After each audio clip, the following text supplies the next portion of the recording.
Hi, I'm Rebecca from the Bannock County Court Assistance Office.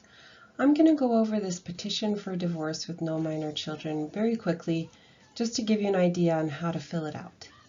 You're going to start at the top of the page, completing your contact information. Make sure it's up to date and accurate. This is where the courts are going to contact you if they have any questions or notices that go out regarding your case.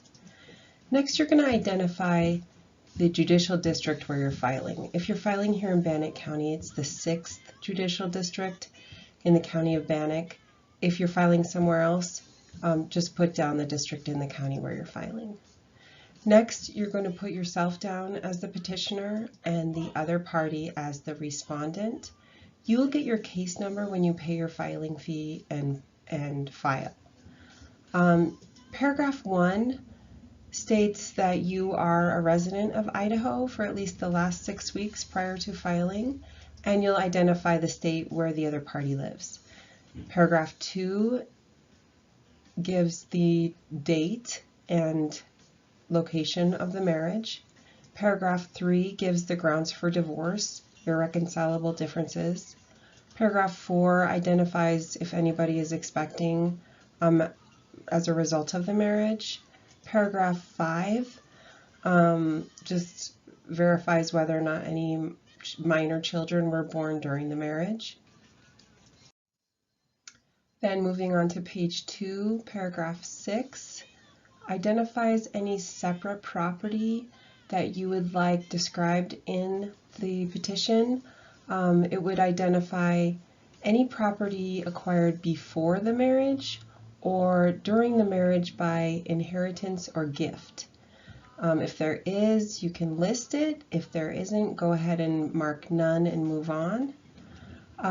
Paragraph 7, community real property, that would be land or a home that was acquired during the marriage. Paragraph 8, community personal property, that would be referring to anything other than land or a home that was acquired during the marriage that you would like specifically awarded to one party or the other. This would include anything from household goods, retirement accounts, bank accounts, vehicles, anything of value that you care enough that you would like it ordered in the decree. Paragraph 9 is referring to any debts. If you would like to list the debts and identify which party will be responsible to take care of those debts. Moving on to page 3, paragraph 10 identifies a date of separation where any debt incurred after that date would be the responsibility of whichever party incurred the debt. And then paragraph 11 gives the opportunity for a name change if either party did change their name. As a result of the marriage, this would give them the option to be restored to their former last name. Keep in mind it is not ordering anybody to change their name. It just gives them the option on their own timeline. Make sure you sign and date the petition before you email it over to the Court Assistance Office to be reviewed. The property and debt schedule that is attached, this is where you would list out separate property. First you'd list the name of the petitioner and then any property, separate property that should be awarded. And next you'd list the name of the respondent and any property that would be awarded. Then community real property, you'd list the address of the property, and then you need to identify the property by the legal description found in the deed of the property.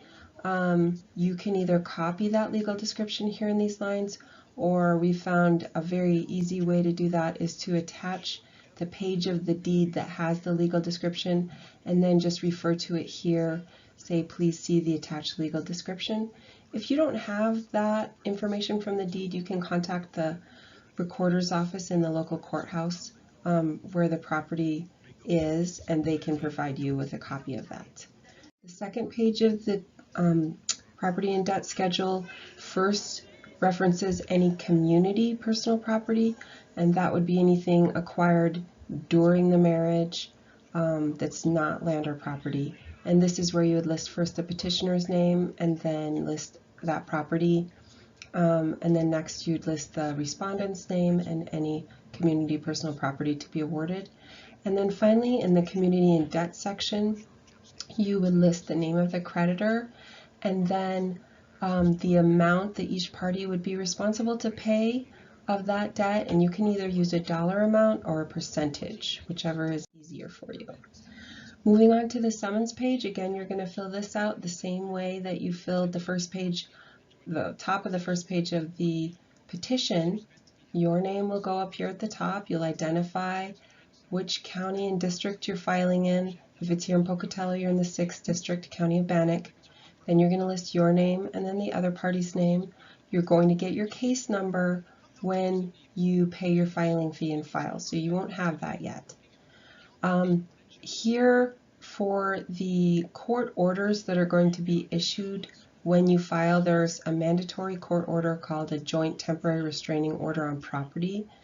This has to do with protecting community property while the case is pending. Then down here in this paragraph, you're going to list the address and phone number of the courthouse where you are filing. Here on page 2 of the summons, you're going to leave this page blank. This is where the clerk is going to sign and issue the summons at the time that you file your paperwork. This is page 1 of the Family Law Case Information Sheet. This form is exempt from public disclosure. It is asking for private contact information and personal information of both parties. Keep in mind, this form won't be rejected for lack of information. If you don't have this information for the other party, that's okay. Just fill in as much as you do have. Once it is filed, it's going to be sealed. Nobody will see this but the judge. So first you're going to identify the type of case that you are filing. Next is going to be the petitioner's contact information, then the respondent's contact information. On page 2, you'll identify any minors born and any information that you have regarding that. Section 5 is any other cases relevant to the parties. And Section 6 is any cases involving domestic violence or abuse. So fill this out the best that you can. When your forms are completed to the best of your ability, please email them over to the Court Assistance Office to cao@bannockcounty.us, and we will review your forms and email you back.